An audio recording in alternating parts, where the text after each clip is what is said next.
And kids need to learn that you need to rapidly address what's going wrong. You need to refocus your efforts and get back into the game.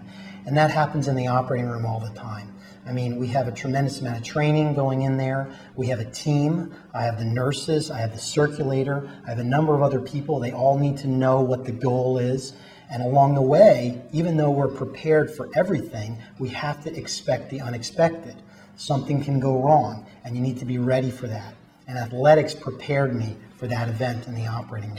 Well, whether you're doing an operation in life, Mark, or maybe even something as trite as we call trite versus an operating room, a speech, people often hear, especially in the athletic arena, that little voice in their head. And I know that you wrote a little article recently, and that was published in the Wrestling News about the battle between the negative voice and the positive action. Can you share some of that? Sure. It actually came from a speech that I gave to my wrestlers. And what had happened was I was doing a very difficult operation on a patient years ago. What happened was I was just about to start getting around this very difficult tumor that was stuck to the spinal cord, the upper portion of the spinal cord. And, you know, this person that I knew this person, they came with some mild deficits in their arm and their leg. And as I was about to do the most critical part of the operation, it just dawned on me for just an instant, my gosh, if something goes wrong here, this person will be paralyzed. And so I started hearing a little voice in my head.